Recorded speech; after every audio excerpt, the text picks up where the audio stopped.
Welcome to Bare and Aware, the place where we strip back the noise, come home to the body, and feel the pulse beneath it all. This podcast is for the ones who are ready to get raw and vulnerable, knowing that their next evolution is on the other side of discomfort.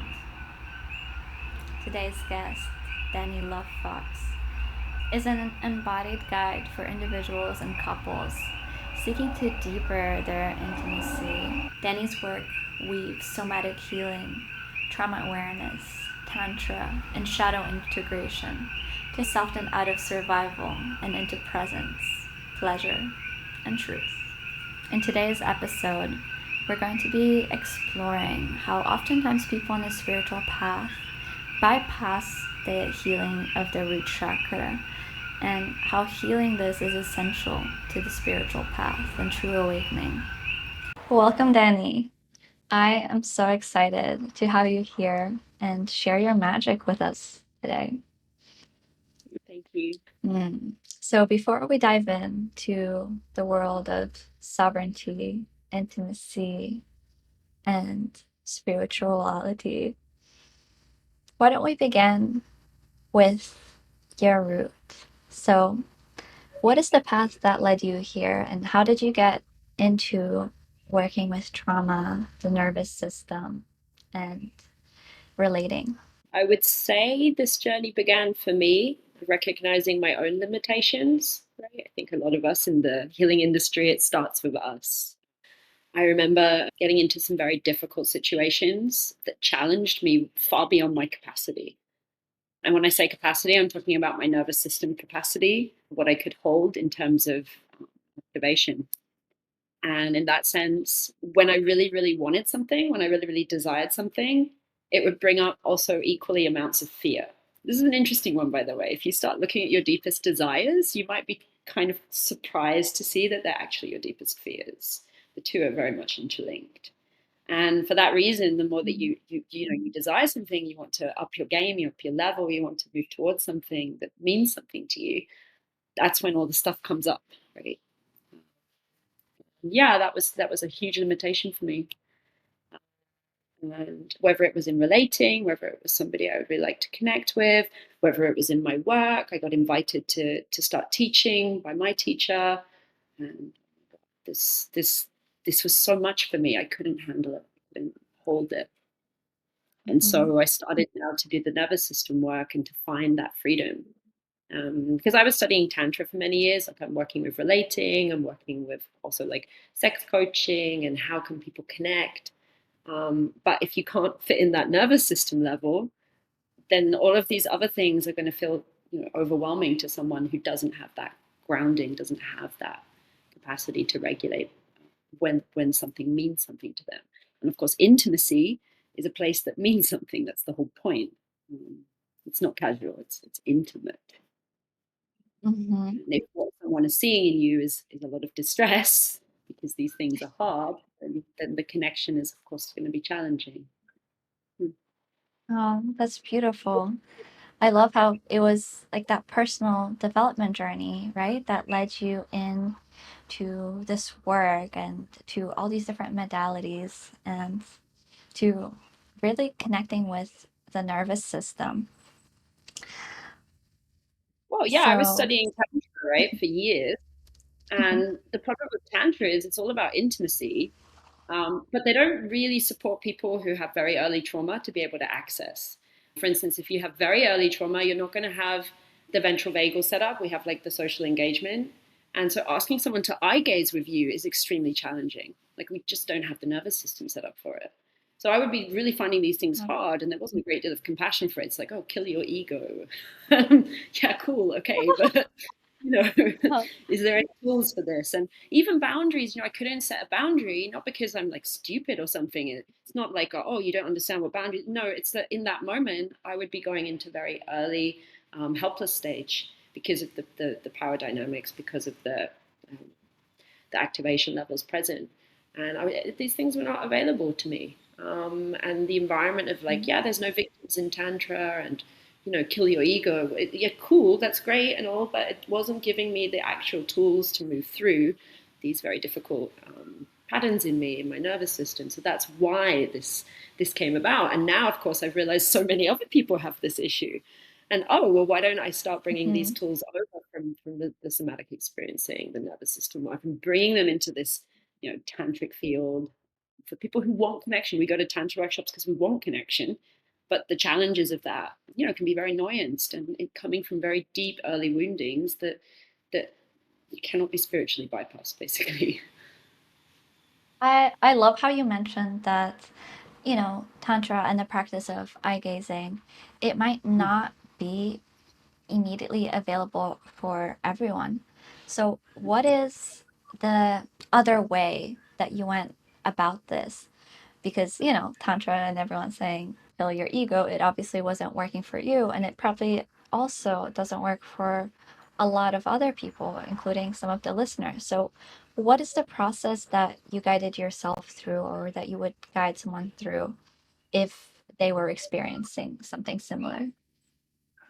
Well, two things come to mind. If I had been more empowered back then, if I could have felt safer in my individuality in the group, which again with early trauma is complex, I would have requested instead first to attune to the person a little and find safety. So, for instance, I could have invited to sit back to back and maybe rested against back to back and felt the breathing of each other.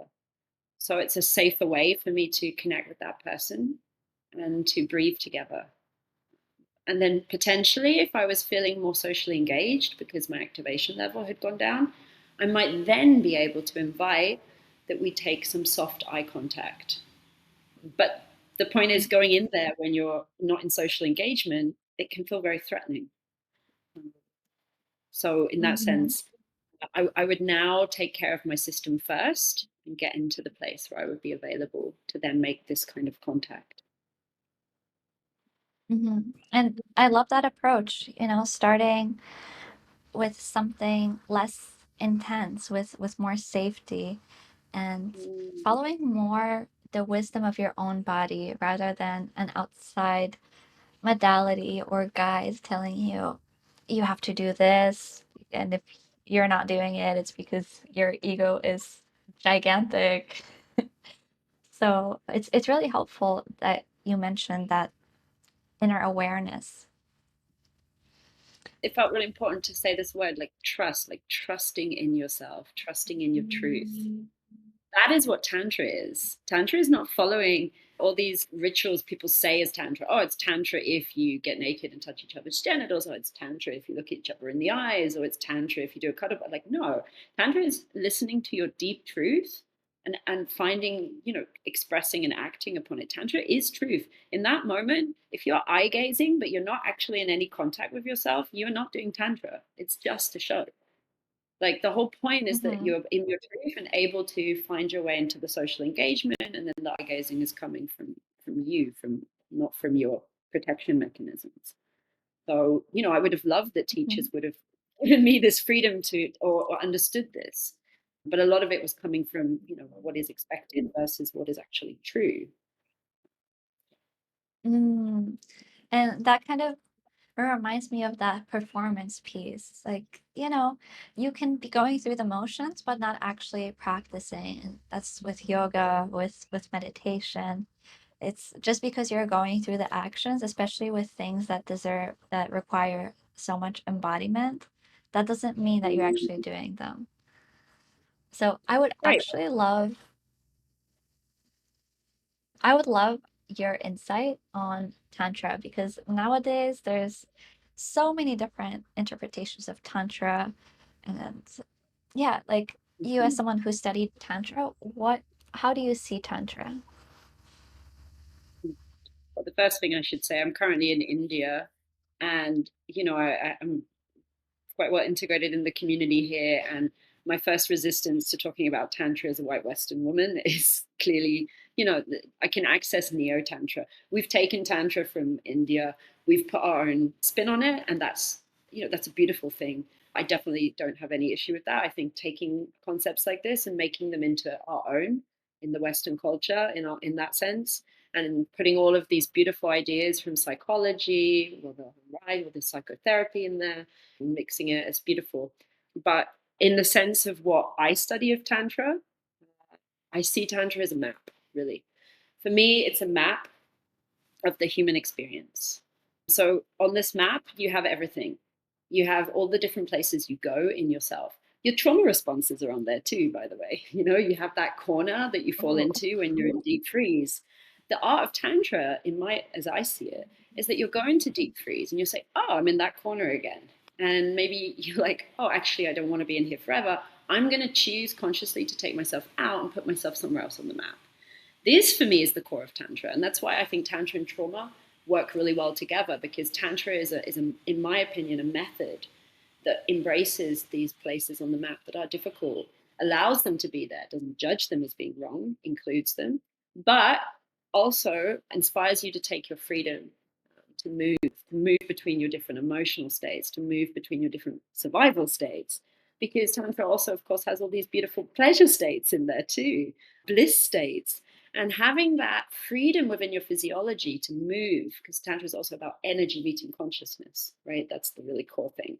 And this is the inner union. This is what the tantrics are looking for, this Shiva Shakti, masculine, feminine, archetypally, not gendered, and finding this beautiful balance of the two so that you don't get lost in either and you don't cut out either, creating this beautiful harmony. And that's how I see it. I see it as a map. I see it as a journey through this map and being ultimately free to choose my experience of my life.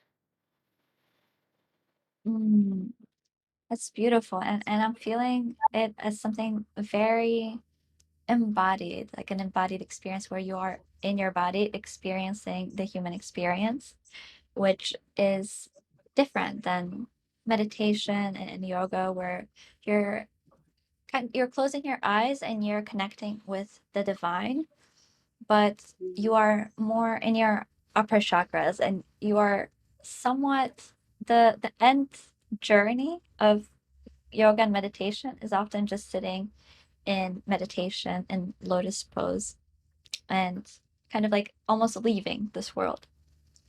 Mm. And this is something that you talk about the root and awakening, and that actually being connected to your root is essential to awakening. So I would love to get your take on that. I mean, yeah, Tantra doesn't cherry pick. The Everything is on this map. Every part of the human experience is considered sacred. Um, so, in that sense, as you say, it wouldn't be the mindset, oh, we're just going to focus on upper chakras and everything down here. I'm not an angry person. I mean, nonsense. Everybody has anger, and I really hope you have some anger, because you should have anger. There are things happening that cross your boundaries, and that's where anger comes in and says no. It's not spiritual to avoid that, but at the same time, it also wouldn't be spiritual to get lost in it. There's something in between, and that's Tantra. Tantra, again, it's this everything having its place in the right moment, in the right time, and in that sense, it's lived, as you say, through the body. A lot of spiritual practices delete the body. They don't think the body is relevant. It's all about the spirit. Um, I mean, yes, but there will come a time where we will go to spirit and we won't need the body anymore. So it would be a shame to waste this opportunity to live through the body. Everything in spirit is jealous of us sitting down here, going through life and all of its pain and all of its rage, and then these are beautiful things. And that's why I love Tantra, because it does embrace all of it, and it's really like a finding your way through the human experience while being deeply connected to spirit. This is how I see this path. And embracing energy. I love to be angry. And I never used to say that. I was also very much I'm not an angry person. I get annoyed. Women are great at this. I get annoyed. You're angry, girl. Like, and now, Oh, like, thank I love you. it. Like, come on. When I get my anger, I know this is not an energy I need to throw at somebody else. I turn it into power, into passion, into inspiration.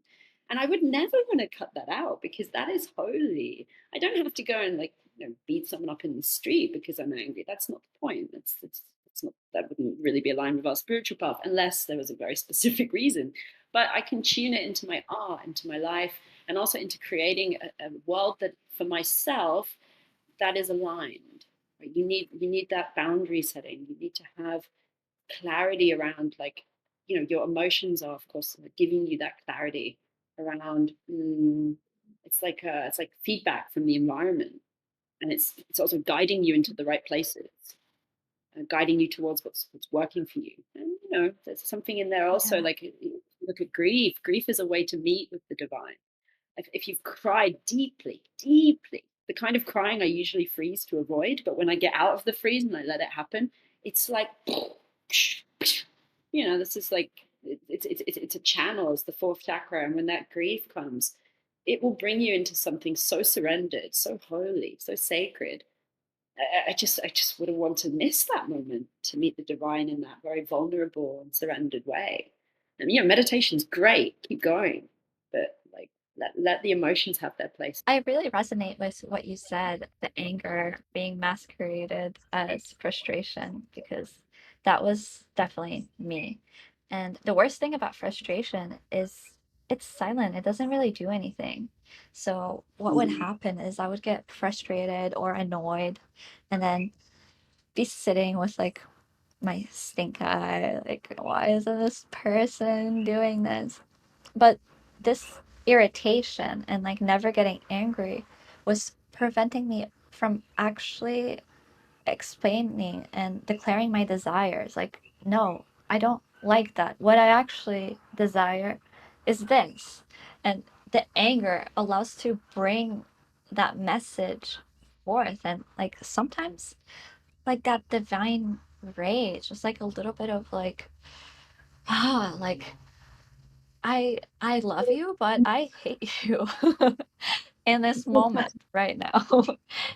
I found like so much liberation in just the ability to express that because, once an emotion is fully felt and is expressed, of course, you need to have like a relationship where it's safe enough to be able to express these things. But it just allows so much liberation and the energy to move through. So I would also love to hear like if you have like any examples. I think you began talking about the grief. How, yes, if you want to go deeper into that. The grief is a tricky one. I had some this week actually, and I noticed I was naturally going easier into freeze, which I now realize was covering that grief. Right when it finally found its moment to come through, it was cathartic in the most beautiful way. It was like an emptying. That feeling when you cry from a very deep, and it's a very, very, it's a spiritual grief. It's like, it's not this kind of like, hey, I didn't get what I want. It's like that deep, deep connection with. I wouldn't say desire. Let's put desire a little bit differently. It's like, it's more like, it's like grief and love, right? They come together. Like, grief is a sign that love exists. You can't have one without the other. And to allow grief into your relationship, wow, I teach sometimes couples grief rituals where they can ask the other to support them while they feel their grief. Like, how intimate is that? Sex is cool, but like, intimate would it be for your partner to hold you while you experimented with feeling and sounding your grief? Right? It's a Oh stunning yeah. practice. Or I mean, the one that's more obvious for me is anger. I think if you really look at couples, that's going on a lot more. Um, this, what you said, right? Resentment that builds, frustration.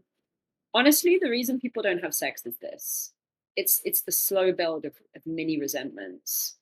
Um, and why would you want to welcome your partner Mm. inside your body? It's because very often women shut down quicker than men because they're more in tune with this energies and emotions, and their body is also having to be penetrated. That you need to be able to open, which is quite a big thing actually. Mm-hmm. And if you're carrying resentments in your heart, your body is going to close. Even if mentally how much you love this person, there's a kind of tension, right?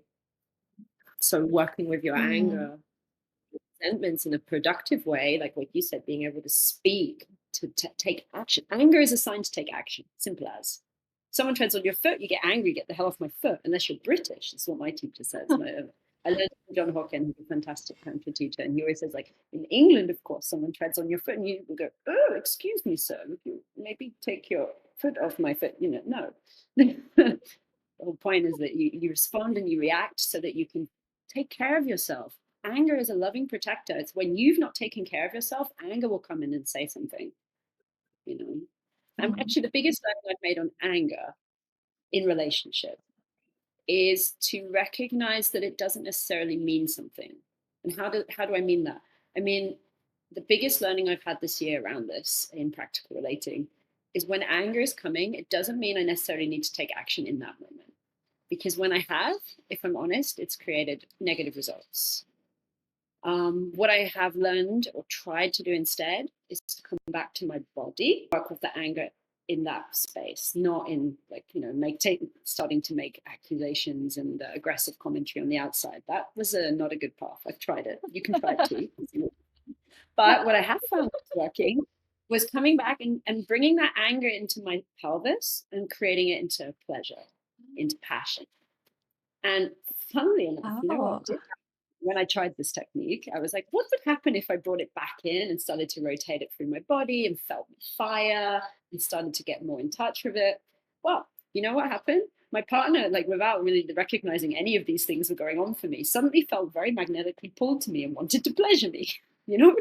So I found that very interesting that rather than doing Wow. what I'm basically starting a fight because I'm angry about something, I ended up having a fantastic morning and we ended up extremely connected and in a really beautiful place. This is what alchemizing anger can look like in your relationship. If you dare to try something new, if you can catch it, if you can witness it, you can play and transform these energies. They don't have to always go out the same way. I love that. It's during sex, you have all this dirty talk, which is like, being slapped and called like a slut, and it's like you talk badly to to the significant other, and it's like the other likes it, right? So there is that force of like anger that wants to come out and be expressed in some sort of way. And it might not even be anger, it just might be like a kink. Well, if I can comment on that, there, yeah, there's a place for this. I had a relationship where this kind of sexual contact was quite common. I will say it got to the point where I felt it was a bit too common, and there was like I actually started to feel that that partner was living out his aggression in the sex. Kind of like that stuff is fun when it's coming from a love and it's play. But where it can go wrong is Uh-huh. when people are actually starting to live out their aggression on you through the sex, in the sense that, look, I study one of the paths that I teach Mm. and that I'm committed to is Dark Eros, which is created by John Hawken, works in the Czech Republic, the paths of transformation. And this exact body of work is on this topic. And it's what I'm committed to. It's where when there is the reason that there's often anger is that people are being in their truth. Okay. So one partner is being in their truth. I had it this week. My partner came and asked for something that was, outside my boundaries. And it's like, on the one hand, like, thank God he felt that he could be in his truth. Like, there's nothing more sacred than that. On the other hand, super difficult situation. And of course, I'm angry. Um, the more someone is Mm. individuated in relationship, the more they honor their truth, the more it's going to piss you off, right? Because they're not doing what you want. And this is the challenge of Uh-huh. relationship in its core. You have two individuals that want to live together, but there will be areas where there are differences, where there's conflict, where there is aggression. The Dark Eros pathway honors that, and it sees that as a portal to consciousness, to truth, to growth. And the way that they do that is that we honor the other for their individuality. We honor them that they didn't please us. They didn't do what we wanted. And the way that we honor that is through kink, through play. But it's play. And the only rule of Dark Eros is that you never punish someone unless it's for pleasure. Never. Only for pleasure, only for Mm. their pleasure, your pleasure. And whatever the nonsense is that you have in your life that's creating this drama, you drop it and you come back into contact. Because what do most people do? They push the other away. They ignore them, maybe for 1 week, maybe for 2 weeks. They don't, they close, they withdraw. And they're in the Dark Eros pathway, we see this as violence. And it is. It is violent to your partner. And this is where Mm-hmm. the aggression can become very toxic. withdrawal, lack of contact. It's really painful. It's emotional. So we would rather come together and play. And if you want to do a bit of spanking, because this is the first chakra, we're honoring that you are an individual. You have spoken your truth. You have overcome the existential fear of being, potentially abandoned and whatever else is in there. And you have stood and you have spoken on your own 2 feet. And we honor that with a spank, not to hurt you or to tell you you're bad, but to say, yes, you're in your truth and I honor you. How beautiful is that, right? If you're on that level, it's not for everyone. Oh, I love that. And you mentioned if you're on that level. So is this kind of coming back to that part of having to have that root chakra integrated for that to take place? Or how do you know if the relationship is or ready for this type of play? I mean, the main thing for me is, are you able to distinguish reality from your trauma vortexes?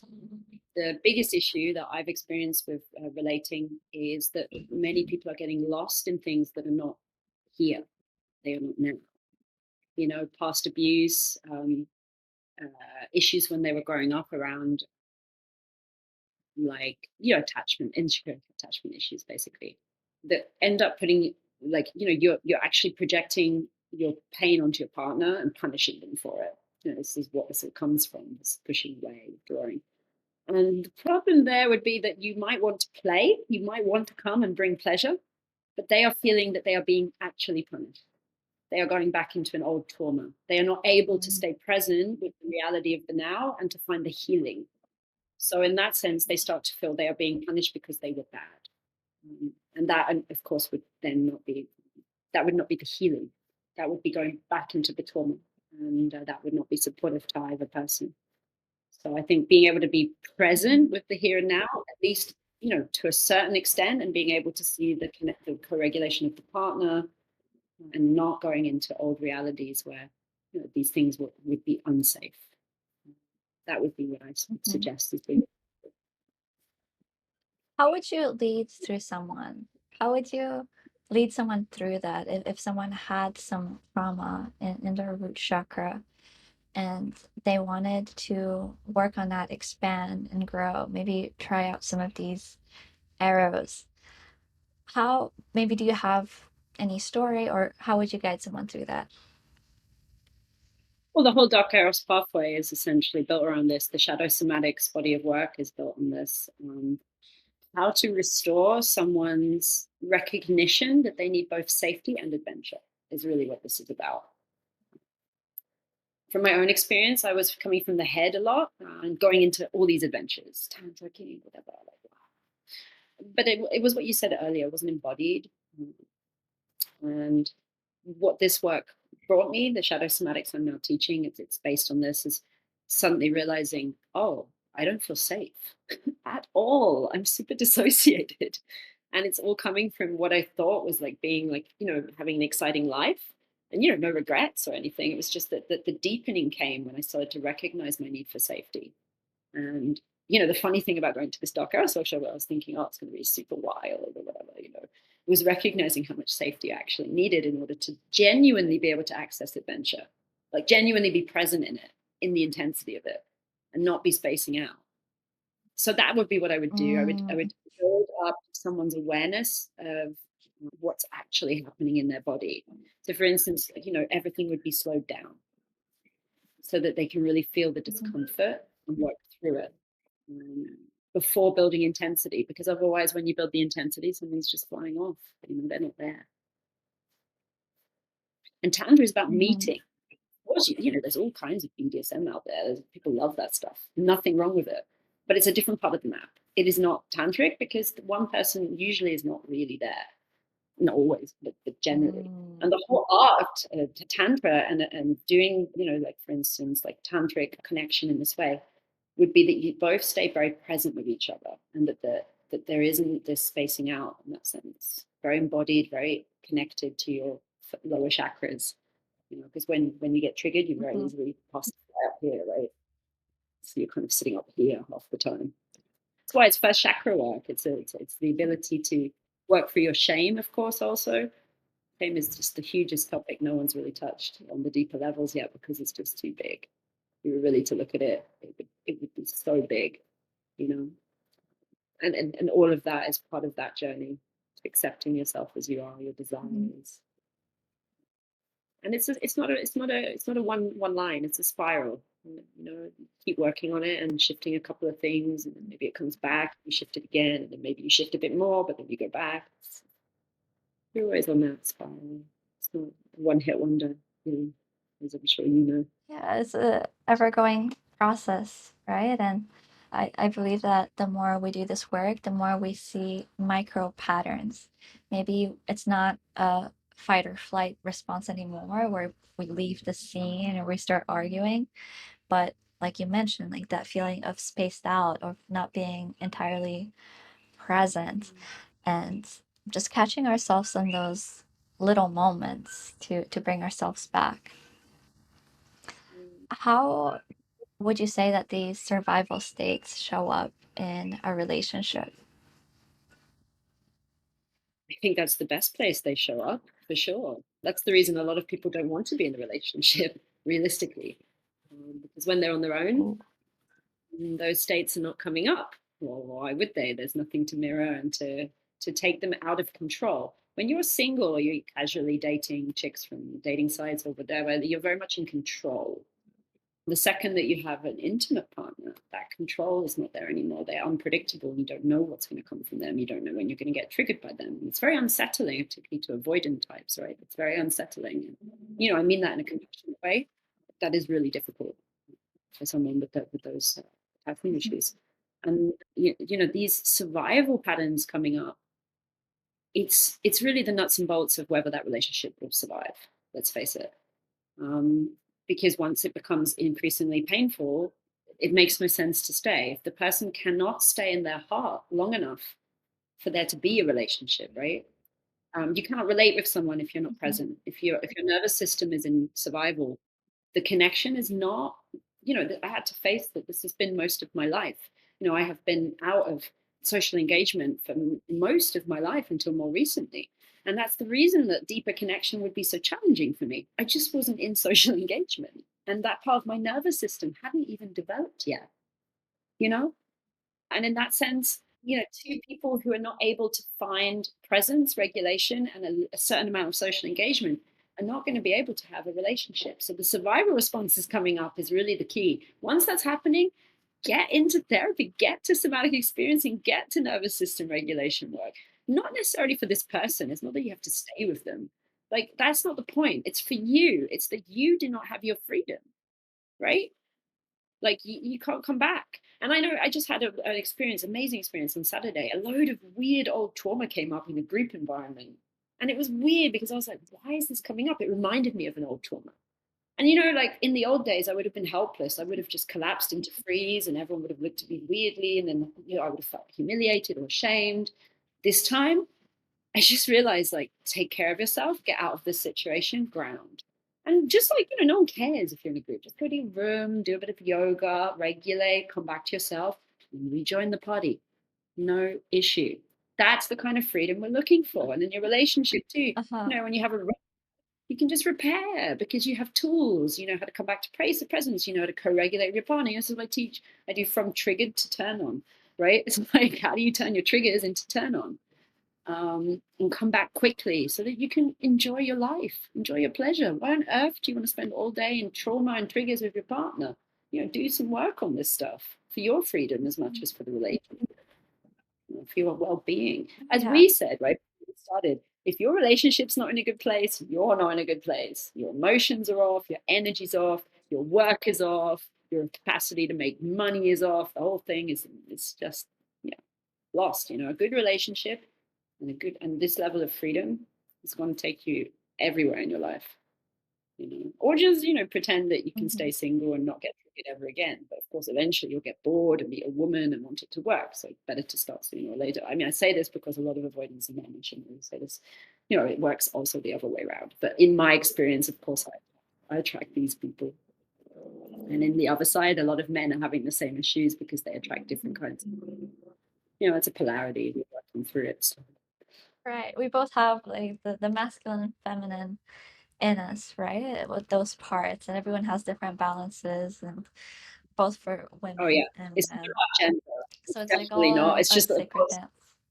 And I also love how you mentioned that when you're dating and whatever, you might not notice these nervous system responses, but when you get into a relationship with someone, you co-inhabit with someone, it's like, all those triggers come alive or in group environments. And it often comes up so that we can learn and alchemize it. And it is, yeah, it is very much an internal work. And I'm so intrigued. The trigger to turn on. Tell us some more about that. it's as you just said. It was so beautifully put. These are opportunities for growth.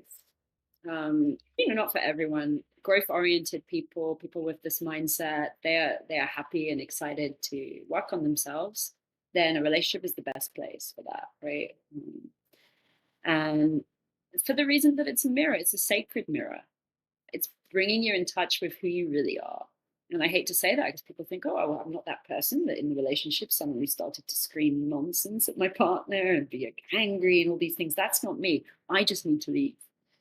And I will say there's a middle ground on that because, of course, you know, it's what we said earlier. Anger is a protector. If the other person is really constantly triggering you, then it's also a sign to remove yourself. Not because you're a bad person in that sense. It's just not the right place too much.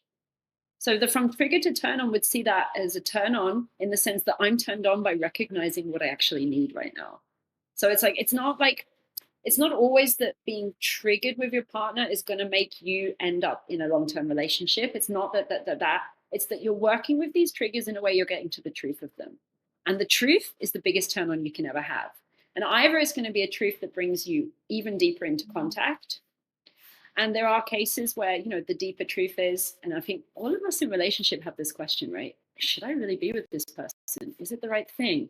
Are these triggers okay? Are they not? Like, who, I don't know, maybe it's just me. I don't think so, though. I think that there's many people sitting here wondering, like, is this the right relationship or not? From trigger to turn on is the process you need to do on that to recognize if that's something you can both work through and really find the love again, or, on the other hand, maybe these triggers are so ingrained into patterns that the two of you are actually not a good fit. And you are also putting yourself in an environment that is not supporting you. Yeah. And this is a serious thing. I say this from a serious perspective. I lost a friend to domestic abuse. And the reason that my work is so charged and why I'm really passionate about working with these things is also because of that reason. Like, I've seen the dark side of what can happen when you're in a relationship and your old trauma is coming in so heavily that you end up in a situation, that's potentially fatal. This is not a laughing matter. It's really important to look very clearly at who you're with and what capacity they have and what kinds of triggers are there. And see, like, life is about joy. Life is about having a feast. Love should be a feast, a beautiful feast between two people. And all these things from the past, they can really come in and turn it into, picking at crumbs. And my deepest wish when I work with couples is to support them to find that feast or to recognize they need to look elsewhere. It's also possible. But the point is, like, take action. Anger's there to take action. You're getting triggered all the time. Start moving. Start looking at this. And, don't waste time in things that are just too painful. You deserve the feast. Mm-hmm. Yeah. I would love to get a story, maybe like a personal story or a client story of what it looked like to take the trigger and turn it into a turn on, like what the situation was and how that unraveled. Like the next time I'm triggered or the listeners are triggered, how can they find the turn on in that? I mean, a couple of things come to mind.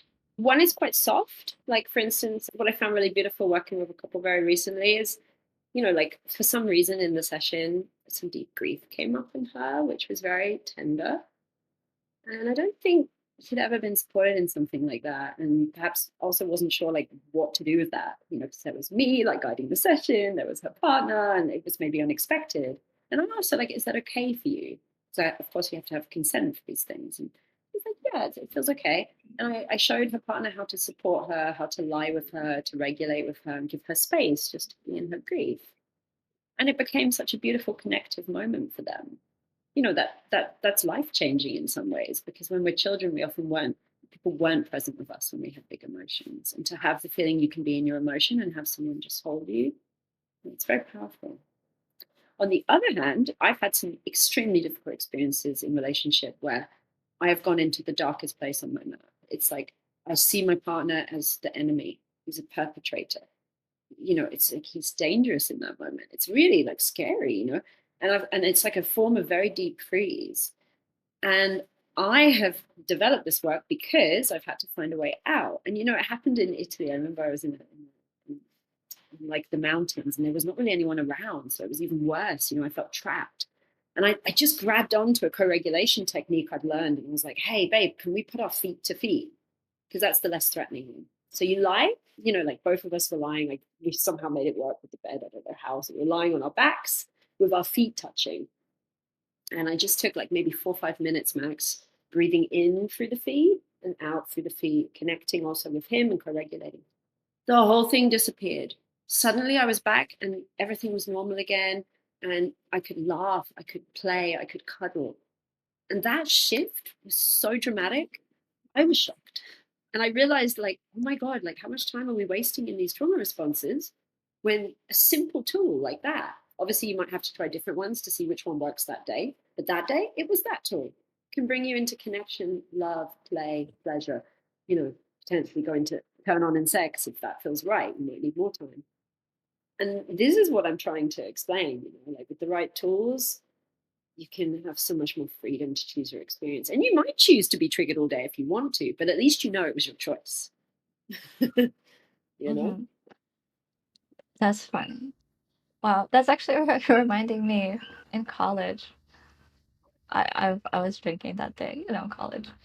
And I remember I was like fighting with this guy, and then he started winning, and then I got turned on. I was like, there was this like element, and I was like, oh, and we ended up making out. So I definitely like feel like that has happened to me like definitely more than once. That was probably just one example.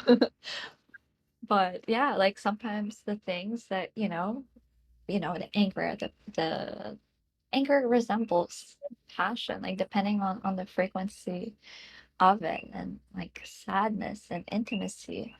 The lines between these emotions, especially the more you work with somatics, becomes more fluid. And then, you Mm, notice that you're grieving, and then it turns into intimacy, it turns into pleasure, and you're angry, and then you're turned on. And I think oftentimes people might get very stuck in their their habits of always mm, doing the same thing, reacting the same way, feeling mhm, wronged, and actually opening yourself up to feel everything, and just like not holding on to the resentment, to the anger, like I'm waiting for someone to apologize to me, but like being fluid and playful. It's really incredible, all the different dimensions that we can explore somatically. So we talked so much about the nervous system, intimacy. So how do you bring these elements to life in your work? I mean, really, it's living in the moment with these things as they come up. A lot of people come to these immersions with one idea of what they're going to need, but very quickly we discover something totally different. So this is why I see it's very much this tantric process of being in what's real, what's true. For instance, I had a couple come and they'd really wanted to learn intimate like connection. They wanted to practice some different ways of touch and learn different ways to touch, which is a beautiful thing for couples to do, right? To open up their toolbox. But the thing is, she was angry when she came in. She was like, realistically, I'm annoyed with him at the moment and I don't feel like massaging him. So, okay, great. Let's get the stick and the pillow and let's have him, support you through your anger. Let's go. Like, fantastic. And that's what I'm trying to say. Like, people have this idea of what pleasure is or like what a relationship should look like. like what you were just saying about like the limited patterns we have in how we do things that are actually quite restrictive. And that they could play with emotional release is it's an erotic practice. You just mentioned, like, oh yeah, I was like play fighting, and then passion came up. And grief is love, right? It's like these are alchemical processes your partner can be part of, and it's like that is the most intimate thing, right, that you could ever imagine. So that's what I'm saying when I'm working with people. It's like, they might be trying to do a practice, and I realize, like, I mean, obviously the art of any tantric practice is to get out of the head, and that does take certain people a lot more time than others because they feel under pressure. There's someone else in the room. Maybe they're being judged at how they're doing the exercise. They want to get it right. All of this very human stuff comes in. So that's where the nervous system work comes in, and recognizing, oh, this person has gone into activation. They're not really able to be present. And rather than saying kill your ego, be more tantric or whatever, which is not, it's not going to help that person. They don't have the tools to regulate. They don't know what that means. And I can take time to show them how to come back into connection with themselves so that they can then connect to another. You have to put your own oxygen mask on first. You have to be regulated yourself to a certain extent and connected to yourself to connect to somebody else. And this is, where my own path has shown me my own limitations. My nervous system is flighty. I've had huge problems with it. That's why I've had to do the path I've done. And I recognize how much more freedom and joy and pleasure I have in my life since I have this. I won't say I've mastered it because it's a never ending journey, but I have this confidence that if I get totally lost on my map, I can come back. And you have no idea how freeing that is, really. It's incredible. It's like I can take chances, I can take risks. And yeah, if I'm working with couples and trying to help them with these topics, what I really want to do is bring them into that confidence that I've just described. But the confidence is that in their relationship, they can be a little edgy, they can be more themselves, and they're able to hold their partner through that process with support. And they're willing to leave the relationship if what they truly desire does not fit anymore. These are the kinds of powers I want to bring in, and really empowering people to work with relationship as a way to grow, as a way to be the best version of themselves, as a way to learn about the universe through the other person and to become whole, not judging them for being different, embracing them for being different, because that's your opposite. That's your learning point in life. That's where you're missing something. And giving them that confidence to really enjoy that process and tools to make it action. So, That's yeah. lovely. And that's so liberating, right? Instead of following a guidelines of, okay, just behave like this to please the other person so you don't have the arguments. It's more of that raw journey of discovering who you are as a sovereign being and having that safety to play and express yourself in front of your partner, which I think is so important and so needed in today's day. Yeah, and conflict Well, is important, but conflict unlovingly, argue safely, like do it in a way where you can both grow through it. And I think we don't have a lot of these tools, like nonviolent communication. I'm going to do a couples course later in this year with a nonviolent communication teacher. And we're just going to really dig into this and really create structures people can use to express their truth and also respect the safety and the emotional connection with their partner. Because we don't know how to do these things. Who got modeled this growing up? Like very few people, I think. And this is the beauty of our generation is we have a lot of time and energy to sit and learn about these things, and we're doing it. We're actually doing the work. It's fantastic. yeah, we have all these resources at our hands. And yeah, definitely nonviolent communication. Like sometimes the conversation is like, you did this, and I want this. And you have two people speaking to each other, but no one is listening really. Mm-hmm. So it's so beautiful that you bring Actually, these tools. actually, there's one thing I wanted to point out with what you've said because you're totally right. We have two sides of the brain, and I think it's the left brain where we hang out, where we're blaming, thinking the other person Mm. has messed everything up for us. And it's a nice place to hang out and be very self-righteous. I do it often. But when you become more conscious and you've done a few of these workshops, you can then choose to switch into the right brain, which is it's like whenever you're blaming, you need to access the grief. That is what is missing. Access the grief, access the pain, access the needs that were not met, and bring it back to you. You are in pain, you are in grief. And rather than being super angry about the other person and focusing on the outside, the healing comes when you switch and you recognize what you have lost, how it has affected you. That is where you're going to get the shift. Because blaming someone else in relationship, it definitely, I've tried.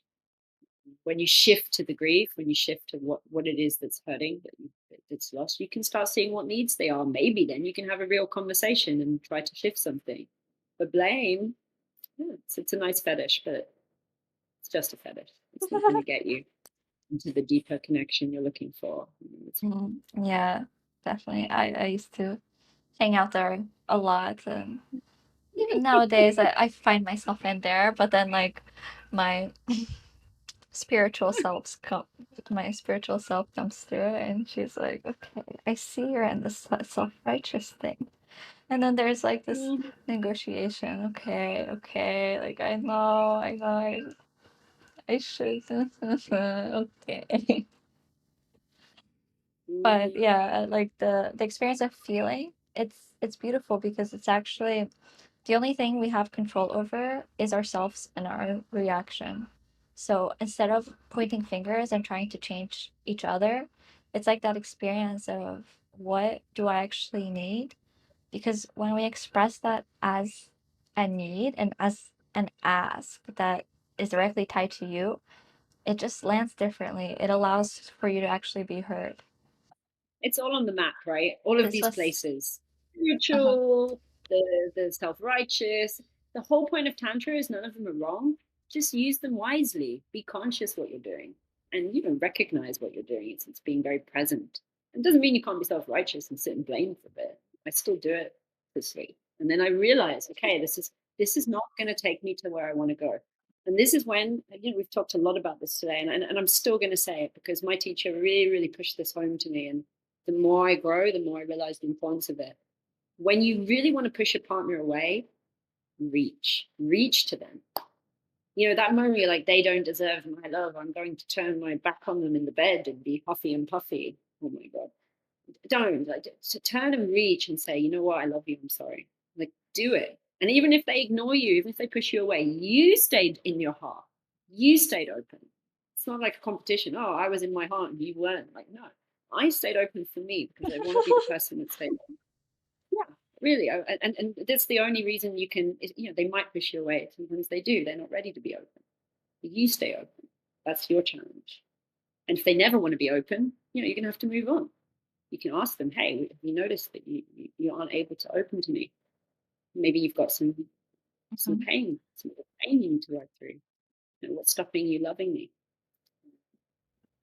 And make your choices on that. But you stay open is the challenge. What other people do is their business. That's the boundaries issue, right? Choosing your experience Yeah, to for match your sure. needs. You're doing it for yourself first, right? Because we want to open our hearts. We want to be in touch with our inner self. We don't want to hold on to anger or resentment because in the end, it's hurting us as well. It was an absolute pleasure connecting with you. Thank you so much for coming on. And I'm going to place your links in the show notes, but if you want to just tell the viewers how they can connect with you. Yeah, thank you so much for having me. I really appreciated this space and the time we could have to dig into these topics. They mean a lot to me, and I think they mean a lot to a lot of people right now. There's a lot of questions about what is a good relationship. Should I even bother with a relationship? And I hope something here will give you some answers. If you want to find out more, my world is at snatch.land. You can find it at www.snatch.land.